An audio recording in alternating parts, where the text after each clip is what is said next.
हाय दोस्तों, मेरा नाम मोहित है और आप देख रहे हैं मेरा चैनल मोहित डिकोड। तो अब हम बात करेंगे डिलीट मेथड एपीआई को आप कैसे लगा सकते हो अपने प्रोजेक्ट में। तो कंटिन्यू करेंगे हम सेम कोड को जहां से हमने लास्ट लेक्चर में छोड़ा था, उसी पे ही हम डिलीट एपीआई मेथड अप्लाई करेंगे। तो सबसे पहले मैं थोड़ा सा आपको ओवरव्यू दे देता हूँ कि हमने अब तक क्या क्या बनाया है। देखो, सबसे पहले हमने डीवी सर्वर सेटअप किया था। डीवी सर्वर पे हमने एक एपीआई बनाई थी यूजर्स की, जिसमें यूजर का आईडी, नेम, एज और ईमेल आईडी लिखी थी। अब जैसे इसको चला के देखोगे तो सीधा एंड पॉइंट यहाँ से कॉपी कर सकते हो आप और अपने ब्राउज़र पर जाके एपीआई चेक भी कर सकते हो। एपीआई हमारी चल रही है, जिसमें सारा एपीआई का डेटा भी है। और हमने पिछले 2 लेक्चर में क्या किया था, देखो हमने यूज़र की लिस्ट गेट एपीआई से बनानी सीखी थी, जिसमें से हम सेट स्टेट के थ्रू हम यूज़र के डेटा फिल कर रहे थे और यूज़ इफेक्ट में हम अपनी फैच एपीआई जो थी, या बोले कि गेट एपीआई को हम कॉल कर रहे थे यूज़ इफेक्ट में, मतलब रन टाइम में जब भी हमारा प्रोजेक्ट चालू हो तो हमारी ये एपीआई कॉल हो जाए। और एपीआई हमने गेट एपीआई का हमने यहाँ से कॉल की थी। तो ये नॉर्मल अपना ये है जिसमें हमने h2 टैग रखा था और लिस्ट के अंदर हम नेम, एज और ईमेल आईडी दिखा रहे थे। तो लास्ट लेक्चर में मैंने आपको सिखाया था कि हम कैसे क्रिएट यूज़र कर सकते हैं, जिसमें मैंने आपको पोस्ट एपीआई चलाना सिखाया था। पोस्ट एपीआई के थ्रू हम कैसे आप डेटा को अपडेट कर सकते हो, बैकएंड डेटा को कैसे अपडेट कर सकते हो, एपीआई कॉल कैसे कर सकते हो। तो इसमें आप लास्ट लेक्चर में देख लें अगर आपको पोस्ट एपीआई सीखनी है तो। पोस्ट एपीआई में मैंने क्या करा था, 3 एक फील्ड रखी थी, एक नेम, एज और एक ईमेल आईडी, और तीनों फील्ड को ऑन सबमिट बटन पे मैं अपनी एपीआई को अपडेट कर रहा था with the response of user edit successfully. तो ठीक है, तो लास्ट 2 लेक्चर मैंने जो है 2 डिफरेंट फाइल में बनाए थे। जो पोस्ट एपीआई का लेक्चर था और जो गेट एपीआई का लेक्चर था, इन दोनों को थोड़ा कंबाइन कर लेते हैं। इससे क्या होगा, सारी एपीआई आप एक ही पेज पे लगते हुए देख पाओगे। तो क्या करते हैं, सबसे पहले अपना app.jss में जाते हैं। यहाँ पे यूजर मैनेजमेंट सिस्टम लिख रखा है, अभी मैंने कुछ नहीं लिखा, आप जाके देखोगे तो यूजर मैनेजमेंट सिस्टम ही आपको दिखेगा। तो सबसे पहले क्या करते हैं, एक ए टैग बनाते हैं, स्मॉल ए। तो इस ए टैग के अंदर हम अपना कंपोनेंट रख लेते हैं। कंपोनेंट का नाम क्या है, क्रिएट यूजर। तो सबसे पहले क्रिएट यूजर करेंगे तो ऊपर से ये इंपोर्ट हो जाएगा। ये वाला कंपोनेंट हमने इंपोर्ट कर लिया। इसी तरीके से हम एक ए टैग और बनाते हैं, ए टैग, और इसमें हम रखते हैं यूज़र, ये वाला यूज़र लिस्ट करोगे तो यूज़र लिस्ट भी ऊपर से इंपोर्ट हो जाएगा। तो मैंने दोनों कंपोनेंट यहाँ पे इंपोर्ट कर लिए। अब चला के देख लेते हैं कि कंपोनेंट हमारे दिख रहे हैं। देखो, दोनों कंपोनेंट हमारे अच्छे से दिख रहे हैं जैसा हमें दिखने चाहिए। अब क्या करते हैं, डिव के अंदर एक कुछ स्टाइल रख लेते हैं। जो दोनों जो प्रोजेक्ट हैं, देखो ऊपर नीचे देख रहे हैं, एड यूज़र दिख रहा है, नीचे यूज़र लिस्ट दिख रही है, इन सबको एक पेज पे आ जाए तो यहाँ पे एक स्टाइल लिख लेते हैं। स्टाइल में क्या लिखोगे आप, तो स्टाइल में आपको क्या लिखना है, सबसे पहले लिखना है आपको डिस्प्ले फ्लक्स, डिस्प्ले, और इसको लिख देते हैं फ्लक्स।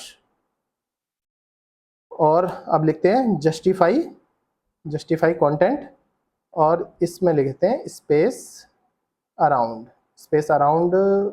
हाँ स्पेस अराउंड ठीक रहेगा।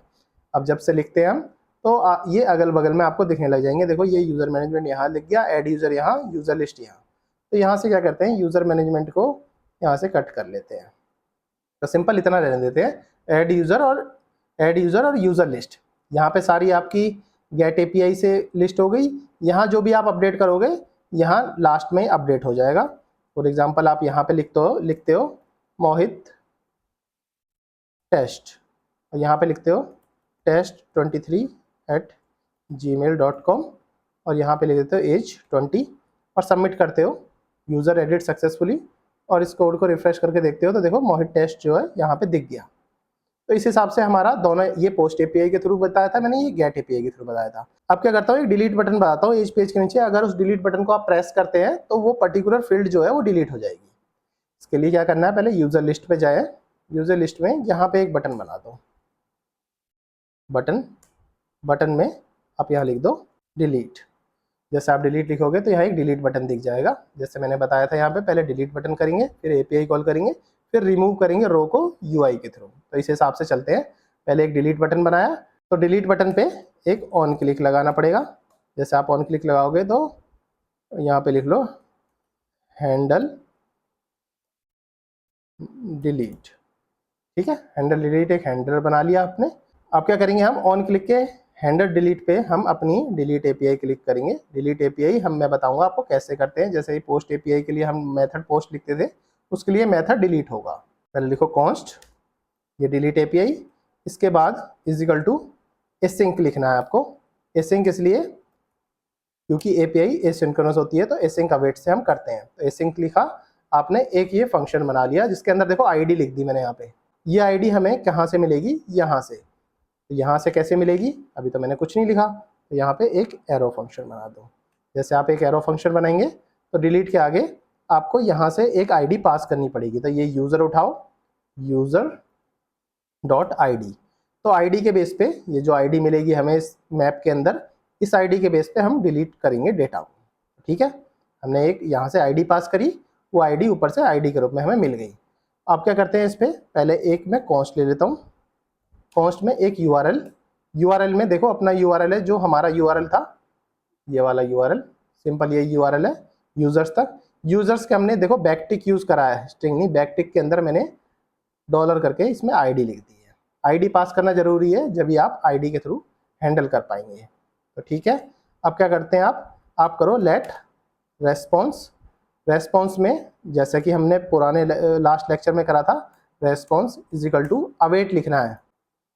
अवेट, अवेट के आगे फैच। जैसे आप फैच लिखोगे तो फैच में देखो दो पैरामीटर मिलते हैं, जैसे मैंने पहले ही बताया था, एक यूआरएल पैरामीटर मिलता है, तो इसमें लिख दो मेथड डिलीट। देखो इस हिसाब से आप मेथड दे सकते हो, राइट क्लिक करके इसको फॉर्मेट डॉक्यूमेंट कर लो। तो इस हिसाब से आप देखो मेथड दे सकते हो डिलीट का। तो डिलीट मेथड मतलब डिलीट एपीआई हम कॉल कर रहे हैं, इसको ये बता रहे हैं। अब इसके बाद क्या करोगे, इफ रिस्पॉन्स इज ओके तो अलर्ट दिखा दो, यूजर डिलीट सक्सेसफुली। अलर्ट में दिखा दो तो यूजर डिलीट सक्सेसफुली। ठीक है, इतना ही दिखा देते हैं, इतना। और एक फैच यूजर, फैच यूजर कौन सा है, ये वाला फैच यूजर। फैच यूजर मतलब गेट एपीआई। तो इसके बाद एक गेट एपीआई क्लिक कर दो, बार बार पेज रिफ्रेश करने की जरूरत नहीं होगी। जैसे आपने देखा होगा जब मैंने यहाँ पे कुछ लिखा था और डेटा लाने के लिए नीचे मैंने ऊपर से पेज रिफ्रेश करा था, तो अगर आप ऐसे लिख देते हैं फैच यूजर, तो बार बार पेज रिफ्रेश करने की जरूरत नहीं होगी एपीआई डिलीट करते समय। ठीक है, टेस्टिंग कर लेते हैं कि ठीक चल रहा है कि नहीं। अभी सब कुछ ऑल ओके है। अब देखो जैसे मुझे मोहित टेस्ट डिलीट करना है, तो सिंपल मैं यहाँ डिलीट मारूंगा, देखो यूजर डिलीट सक्सेसफुली, ओके करूंगा तो सिंपल डिलीट हो जाएगा और पेज भी रिफ्रेश नहीं करना पड़ा। पेज रिफ्रेश नहीं करा क्योंकि फैच यूजर की एपीआई हमने डायरेक्ट मार दी। तो नेक्स्ट लेक्चर में समझेंगे कि हम कैसे पुट एपीआई और पैच एपीआई को यूज कर सकते हैं। तो अभी के लिए इतना ही, फिर मिलते हैं नेक्स्ट लेक्चर में, तब तक के लिए थैंक्स फॉर ज्वाइनिंग।